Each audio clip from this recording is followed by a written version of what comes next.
Happy New Year! Well, I can tell you it has been an eventful year so far.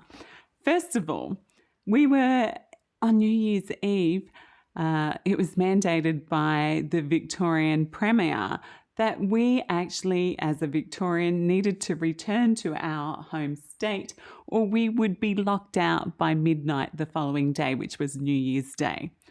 Great news when you're on holidays, isn't it? So we were at our parents' place at Tweed Heads, which is just before the Queensland border here in Australia. And normally it's about a 19-hour drive. Now, previously we have actually done the whole drive as one big thing, and sharing it amongst two drivers, but it is a long way. And you do see the freeway afterwards, like when you put your head down and close your eyes.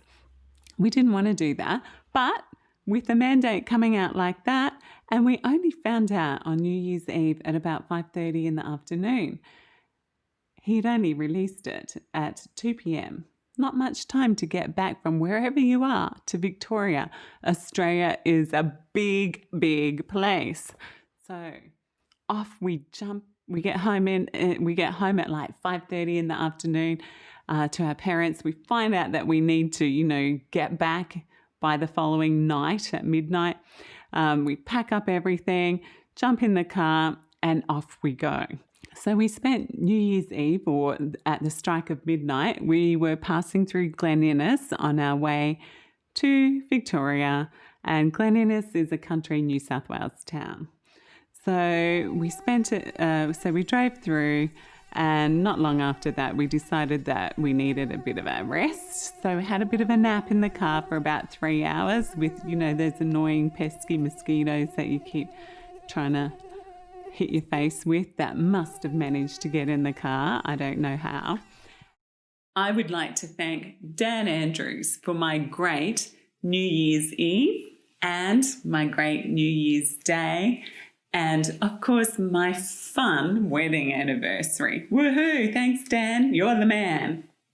We did get back in time and we were able to cross into the Victorian border, but we got home at something like 6:30 on the 1st of January. So that meant something like 23 hours we had been on the road for.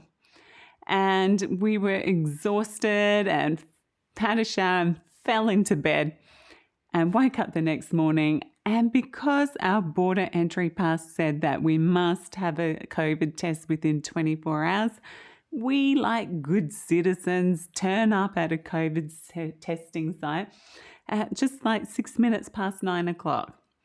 The testing site supposedly opened at 9, and at 6 minutes past 9, we are driving through and we get told that there is a 4-hour wait. And it was just like, you felt like turning around going home. Honestly, we were exhausted and fatigued, and it was the last thing that we wanted to do. But we lined up and got our COVID test. And of course, the results came back the next day and we were negative.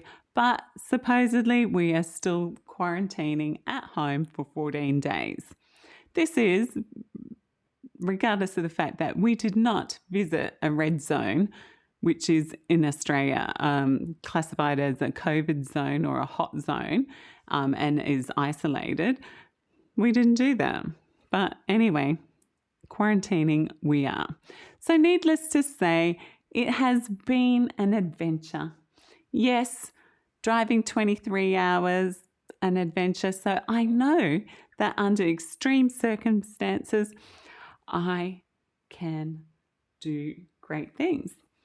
The reason why my husband didn't do much driving is because of a traffic infringement, and that was during the Silo Art Trail tour that we did. I'll link that just there. Have a look at that. That's really quite amazing, the silos with all the artwork that tells stories of the community they're in. So check that out. And yeah, definitely, COVID and border restrictions, it just seems like, borders can open, they can close, a bit like a toilet door, really, back and forth, really hard to plan anything.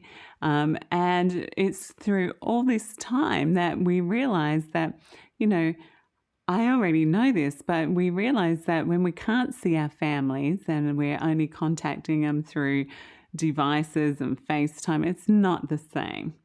And being connected and being able to be with each other is also important. For the new year, this is my thing, being connected with family definitely is first on the list of priorities. The other is being organised with my time. I've got my diary sorted. It's a blue one this year. It's a My Goals diary. It has a calendar at the beginning of each month, and then of course a little daily area which you can complete and fill out. I'm yet to go through my whole diary, but so far so good. It's only the beginning. And then of course the other thing that I think is worth investing in, particularly in regards to your health, are things that make you feel healthier or help you with your health. So these are things like, I don't know, whether it's activewear, if that's something that makes you happy and makes you feel like exercising, then definitely buy some.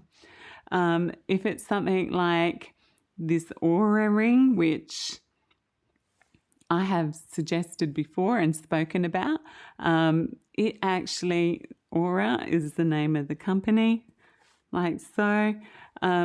It actually is a Bluetooth device, and it can go on nighttime mode, and it just charges on a little stand like so. Doesn't need charging very often, and helps with sleep quality and basal metabolic rate. It also counts as well. So great for quality, telling you your sleep score each day, reminding you to go to bed at certain times, reminding you to move more. I've had it for a year. It is the best investment I've made in regards to my health and improving my sleep and physical activity. So if you need something like that, then definitely invest in it. If it's going to make you healthier, then do it. There are free things, there's free apps, there's free video clips. Have a look at them, use them, make your life healthier. And probably the third thing is get your finances in order. We're not taught how to manage our finances, and some of us really struggle, and some of us need more help than others. But, do some reading. This is the Barefoot Investor, great resource book for managing money, getting rid of credit cards, how to, pay off your home, how to, add more money into your super fund. So definitely great gift as well, but definitely have a read. There's newer versions. This is an older version, but there are newer versions available and a great resource. This year, I have started to, just at the end of last year and beginning of this year, I now contribute, or I now salary sacrifice my wage and towards my super. So every fortnight now I am contributing something like $650 to my super, and my net pay is in reality only $200 less than what I would have had previously. So that's pretty good. I'm not saying it's for everyone, and definitely seek advice from your financial advisor or your accountant, or do some reading. Definitely, it may be for you, or, you're younger and you don't need to be thinking of that right now. Definitely saving for a house or paying your house off is important, and then maybe looking at something like that too. So these are all things that to consider in the new year. Investing in your health is number one. So definitely, if you are interested in things like that, then you need to subscribe to my channel. If you don't like me, you can unsubscribe. It's okay. I don't mind, really. And definitely, if you have some topics, health topics that you want covered that you can't see previously covered in last year's video clips, then place them in the comments section below and I will do a video clip just for you and my viewers. And if you subscribe, I welcome you to my subscriber family. Nice seeing you again, and I'll see you either in a week's time or 2 weeks. It depends. I'm finding it difficult to get my clips out weekly, so it might have to be fortnightly that I upload new video clips. So stay tuned. Okay, bye for now. See you.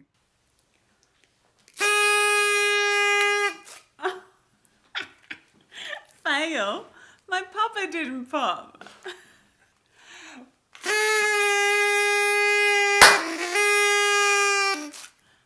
Oh, smells so good. I might need another one. The cat burned his whiskers. The cat's playing with it now. He's having such good fun. Happy New Year.